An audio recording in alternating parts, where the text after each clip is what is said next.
네, 또 한 달이 지나갔습니다. 이제 2022년도 반이 지나갔는데 오늘 여러분들하고 나눌 말씀은 제목이 있는 대로 내실이라는 단어입니다. 내실 있는 사람입니다. 네.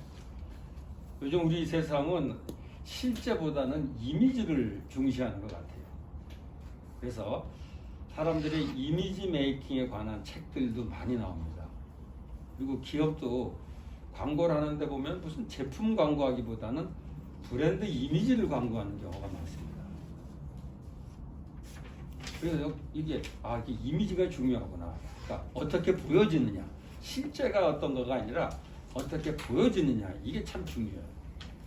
이거 현실을 부정할 수는 없습니다.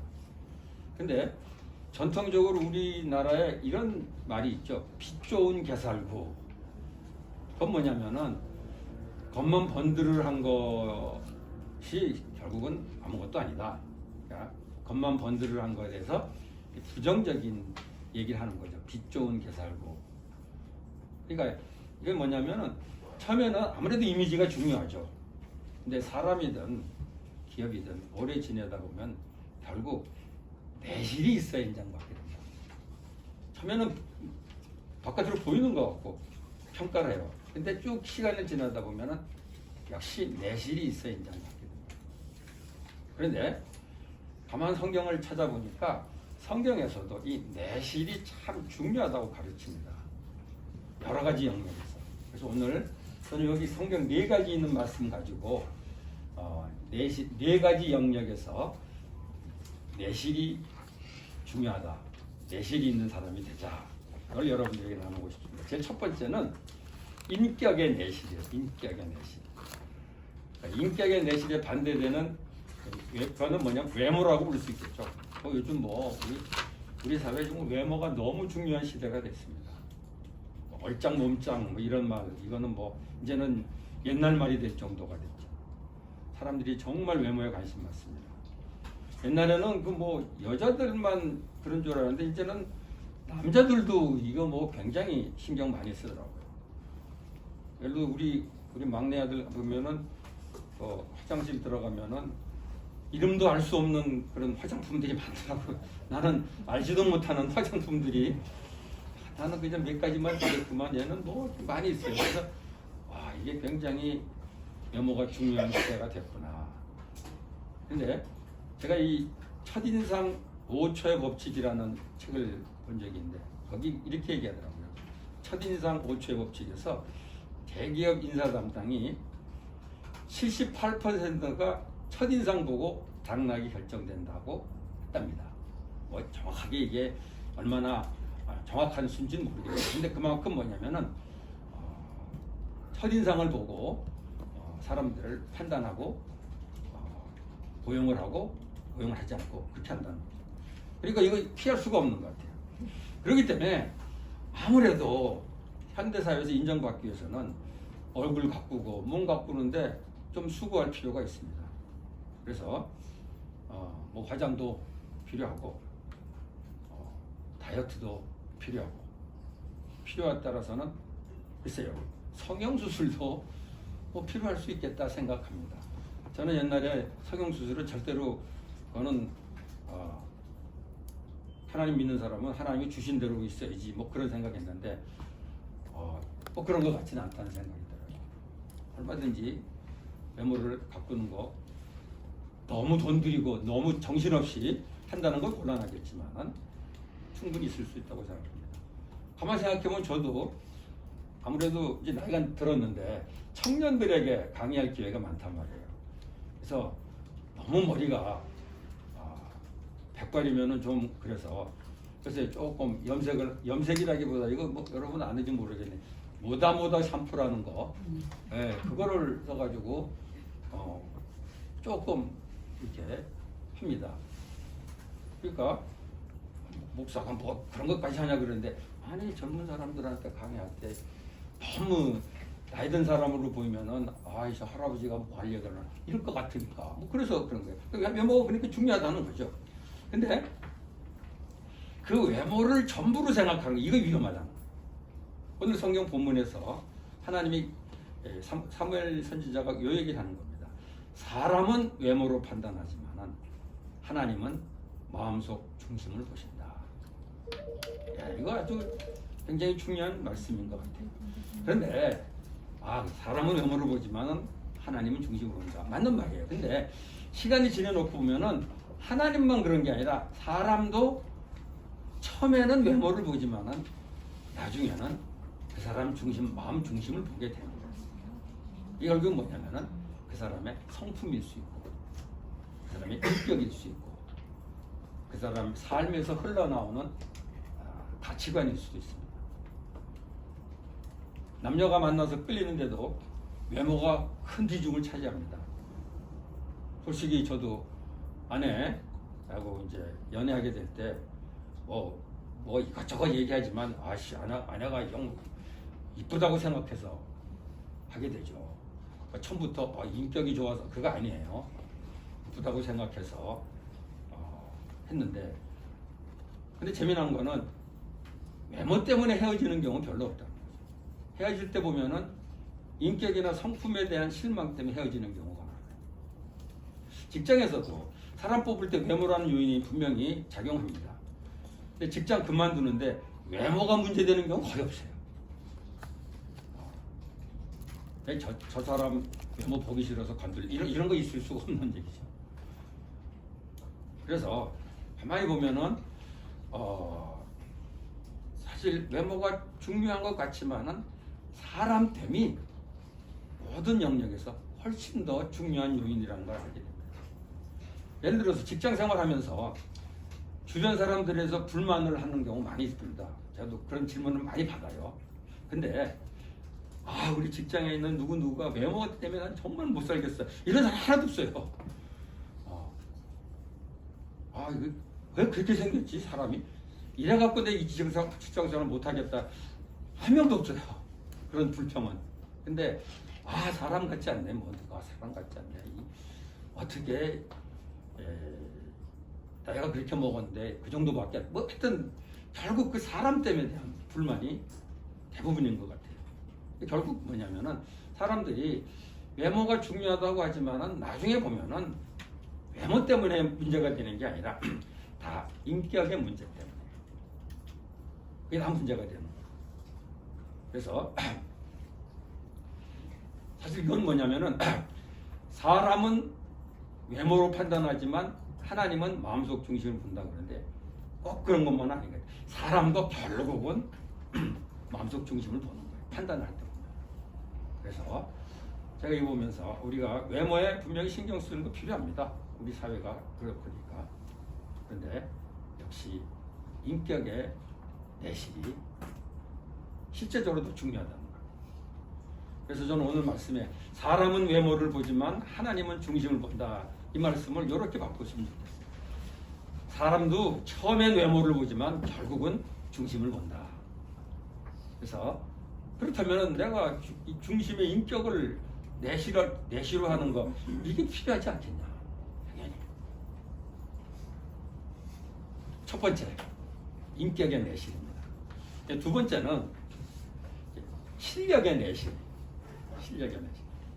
우리나라에서 교육에서 가장 관심 갖는 거는 성적입니다. 요새 우리나라에서 사교육 많이 시키잖아요. 근데 왜 사교육을 시키냐면 애들 실력을 올리기 위해서가 아니에요. 성적을 올리기 위해서요. 그래가지고 성적이 좋아가지고 좋은 학교 가는 거, 이게 우리 사회에서 너무 중요합니다. 그래서 내가 왜 그렇게 좋은 학교를 가려고 그랬더니 그래야지 취직도 잘 가고 결혼에도 영향을 미친다는 거예요. 그래서 부모들이 자녀들 교육에 엄청 집착을 합니다. 아이들이 불쌍해요, 정말. 그런데 가만 생각해 보면은 그렇게 성적이 굉장히 중요했는데 성인이 되면은 학교 성적은 아무 소용이 없어요. 나이 30 넘어서 한 40쯤 돼갖고 내 과거의 학교 성적이 참 고민이야, 이런 사람 하나도 없어요. 성적은 아무 이제 나이 들어서는 학교 때 성적이나 문제가 될 게 없다는 거죠.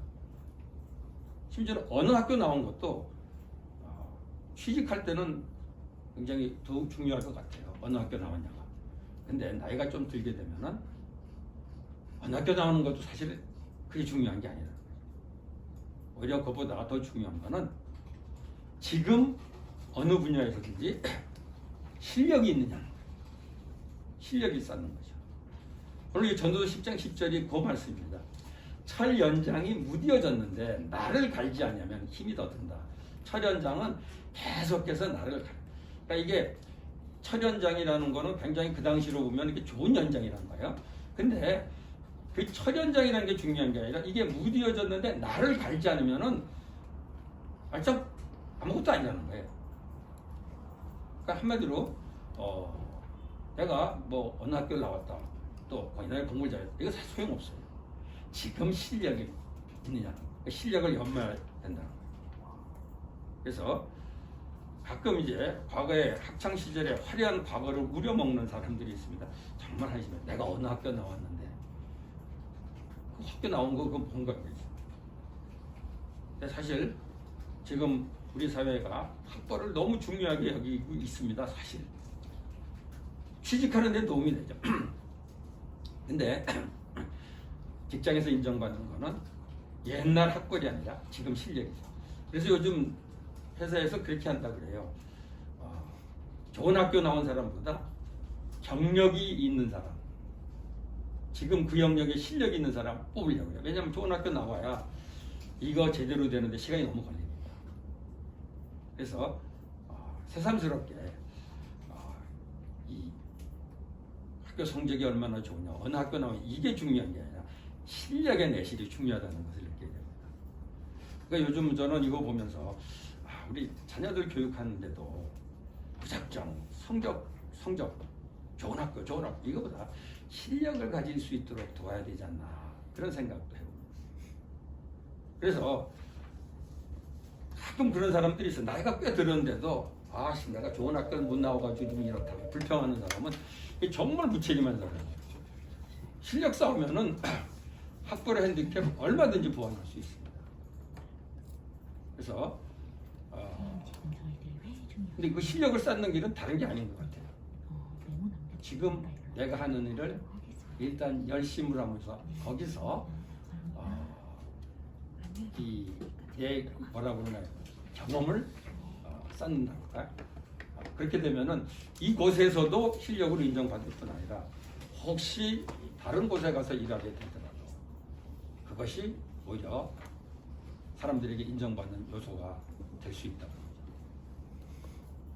이력서에 꽤 있어요. 학교나 이런 게 다 있을 겁니다. 근데 시간이 가면 갈수록 그 학교 아무 의미가 없어져요. 과거의 성적은 기억이 안 나요. 지금 얼마나 내가 실력을 가지고 기여를 하고 있느냐, 이게 중요하다. 뭐 다 아는 얘기죠. 근데 그게 오늘 우리에게 필요하다는 거예요. 두 번째 우리에게 필요한 거는 실력의 내실이라는 거죠. 그 다음에 세 번째는 한번 어떤 내실이 필요할까? 한번 여러분들이 생각해봐요. 지금 제가 네 가지 말씀드리려고 하는데, 하나는 인격의 내실이에요. 두 번째는 실력의 내실인데, 세 번째는 무슨 내실이 필요할까? 세 번째 저는 재정의 내실이 필요하다는 거죠. 우리나라 사람들이 유난히 명품을 찾는 사람들이 많다고 합니다. 뭐 명품이 취향이 그래서 그렇다 그러면 뭐 나 이해할 수 있는데, 많은 경우 뭐냐면 이게 뭔가를 과시하기 위한 경우가 많은 거죠. 근데 돈이 있어가지고 그러면 좋은데 아무래도 자기 형편에 조금 지나치는 소비를 하는 경우가 많다는 겁니다. 그래서 그걸 뭐라고 하냐면 과시소비, 과소비. 이게 이제 재정의 허실이죠. 내실이 아니고. 요즘 젊은이들은 그런 옛날에 명품 그런 것보다 요즘은 자동차에 대한 그런 게 많더라고요. 좀 이렇게 자기 분수에 좀 넘치는 자동차를 뭐 자동차 저는 이제 사실 좋은, 흔히 말하는 좋은 자동차 타는 거 저는 개인적으로 좀 이해가 좀 안 되는데, 어떻게 생각하면 또 이해도 돼요. 좀 젊었을 때 좋은 차 타고 싶은 게 조금 이해가 되긴 하는데 그게 이제 좋은 차를 타느라고 이 과소비를 하게 되면은 이게 이제 문제가 된다. 돈이 있어서 그러면은 뭐 이해가 되는데. 그래서 이게 결국은 우리 사회에 개인적으로 문제뿐 아니라 사회 전체가 어려움을 겪게 된다는 거죠. 그러니까 재정에 내실이 없는 거죠. 그러니까 왜 우리나라가 잘 사는 것 같은데도 사실 재정에 내실이 없게 되면 겉으로는 잘 사는 것 같은데 실제적으로는 힘든 거예요, 사는 게. 그래서 저는 지난번에도 돈 얘기를 했었는데 오늘도 또 그 얘기를 하게 되네요. 여기 빌립보 4장 11절 13절이 이 부자 되는 비결을 가르쳐 주는 겁니다. 내가 궁핍함으로 말하는 것이 아니라 어떤 형편이든 나는 자족하기를 배운다. 나는 비천에 처할 줄도 알고 풍부에 처할 줄도 알아. 모든 일곧 배부름과 배고픔과 풍부, 궁핍에도 처할 줄을 아는 일체의 비결을 배웠다. 내게 능력 주시지 않아서 내가 모든 것을 할 수 있다. 여기서 뭐냐면은 사람들이 다 부자가 되고 싶어 합니다. 근데 가만 보면은 부자가 되기 원하기보다는 그냥 돈을 마음대로 쓰고 싶어 하는 것 같아요. 근데 진짜 부자가 되려면 마음대로 쓸 수 있는 돈을 항상 가지고 있어야 이 부자가 되는 거예요. 그러니까 한마디로 재정에 내실이 있어야 부자가 되는 거죠. 근데 사실은 이 부자가 되기 위한 사람이 마음대로 돈을 쓰고 싶어서 부자가 되고 하긴 하지만 마음대로 돈을 써버리면 부자가 안 된다는 거죠. 그러니까 부자가 되는 법 가르친 책 이게 분명히 합니다. 돈을 부자가 되고 싶은 이유는 돈을 마음대로 쓰고 싶어서 하는 건 이해가 되는데 돈을 마음대로 써서 절대로 부자가 못 된다. 그러니까 재정의 내실을 얘기해요. 부자가 된다. 너무 뻔한 얘기인데 이게 참 잘 안 돼요. 우리 기업도 마찬가지인 것 같아요.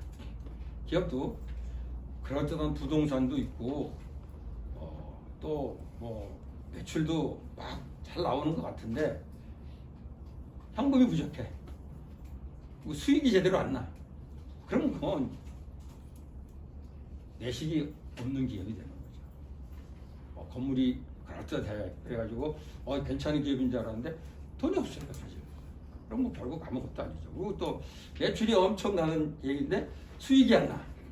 이것도 아무것도 아니야. 그래서 내실이 없으면은 개인도 그렇고 기업도 그렇고 결국 이러다가 뭐 부도나기도 하고 개인은 파산하기도 하고 그러죠. 그러니까 재정의 내실을 기하기 위해서는 돈을 많이 버는 것도 물론 필요하겠지만 대신 지출을 관리해야 된다. 이게 뭐 너무 뻔한 얘기입니다. 그래서 우리가 좋은 차 있고 평수가 높은 아파트 있고 명품을 좀 걸치고 다닌다고 부자가 되는 게 아니에요. 요즘 그런 표현이 있대요. 카푸어 있고 하우스 푸어. 이게 뭐냐면은 차는 좋은데 가난한 거야. 왜냐면 거기 돈을 써버려가지고. 아파트도 마찬가지. 아파트 그럴듯하게 있는데 거기다 돈을 써가지고 돈이 없어갖고 이렇게 힘들게 사는 거예요. 저는 그런 것도 만들고 싶더라고요. 명품 푸어도 있겠다. 그래서 재정의 내실을 기하기 위해서는 지출을 잘 관리해야 됩니다. 그래서 진짜 부자는 돈을 마음대로 쓰지 않고 잘 관리해서 그리고 돈이 많아지죠. 그거를 좋은 일에 마음대로 쓸 수 있는 사람, 이게 진짜 부자가 아닌가. 너무 도덕적인 얘기가 너무 뻔한 얘기지만은 다시 한번 생각하게 되는 부분입니다. 세 번째, 재정의 내실. 자, 마지막으로 내실은 뭐가 있을까요? 마지막으로 내실은 신앙의 내실. 우리가 보통 우리 교회 안에서 저 사람 신앙 참 좋아. 그러면 뭘 보고 얘기하면 교회 열심히 나오고 교회 모든 활동에 참가하고 하여튼 열심히 하는 사람들, 그런 사람들을 보통 신앙이 좋다고 합니다. 물론 그런 사람들 중에 신앙이 좋은 사람도 있을 거예요.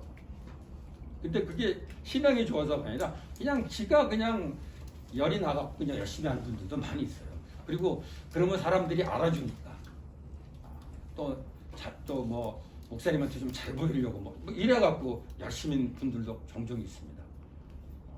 그런데 그거는 그렇게 열심히 교회 활동을 하는 거는 신앙의 한 부분이지 그게 신앙의 본질은 아니라는 거죠. 신앙의 본질은 뭐냐면은 내가 믿는 하나님, 나를 구원해 주신 예수 그리스도, 내 안에 역사하시는 성령님, 삼위일체 하나님과의 관계가 신앙의 본질이에요. 그러니까 그 하나님 때문에 하나님 앞에서 한계를 인정하고 그분한테 내 인생을 맡기고 그분 때문에 삶의 의미를 회복하고 그래서 마음의 평안 누리며 사는 이게 사실은 신앙의 본질이라는 거예요. 근데 이런 신앙의 본질은 없이 그냥 나름대로 종교 생활을 열심히 하는 사람들이 있을 수 있는데 이게 이제 내실이 없는 신앙이라고 하죠. 그런 사람들을 뭐라고 그랬냐면 사도 바울이 이렇게 표현합니다. 경건의 모양은 있으나 경건의 능력을 부인했다. 그러니까 신앙이 있는 듯하게 보이긴 하지만은 진짜 신앙이 가진 그 어떤 힘 이거는 갖고 있지 못한 거죠. 이게 뭐냐면 신앙의 내실이 없는 거죠. 신앙의 내실은 교회 얼마나 오래 다니냐 이거하고 관계없어요. 물론 교회 오래 다니면 아무래도 신앙이 좋을 가능성이 많긴 하지만 신앙은 오래 다녔어도 내가 하나님하고 아무 관계가 없이 그냥 있다면은 사실은 교회 생활과 관계없이 그분은 신앙이 있다고 할 수 없다. 진짜 신앙의 내실은 하나님 앞에서 내가 죄인이라는 것을 인식하고 그 죄를 예수 그리스도가 나를 위해 죽으심으로 용서해 주셨다는 것. 그걸 분명히 깨닫게 되는 거예요. 거기서부터 이제 신앙이 시작이 돼요. 그리고 이렇게 된 사람들이 신앙이 점점 더 성장하도록 하기 위해서 성경 말씀 사모하고 또 하나님께 기도하는 시간 갖고 이런 보이지 않는 가운데서 이런 것들이 있을 때 바로 그런 사람들이 신앙이 있다고 볼 수 있고 신앙이 성장하게 된다는 거죠. 근데 겉으로 보이는 종교 활동이 사실 신앙을 보장해 주지 않는다.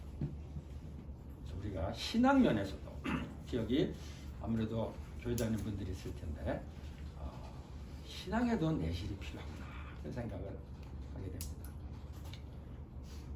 사실 전통적으로 내실이라는 말이 참 중요했습니다. 근데 요즘 이런 단어 쓰지를 않는 거예요. 제가 제목을 쓰면서도 이게 실감이 날까 하는 생각이 들었어요. 전통적으로 참 중요했던 말인데 요즘 우리 사회에서는 내실이라는 말이 좀 이렇게 멋이 없어 멋없는 단어가 되어버렸습니다. 그런데 성경은 여전히 내실이 중요하다는 걸 가르쳐줍니다.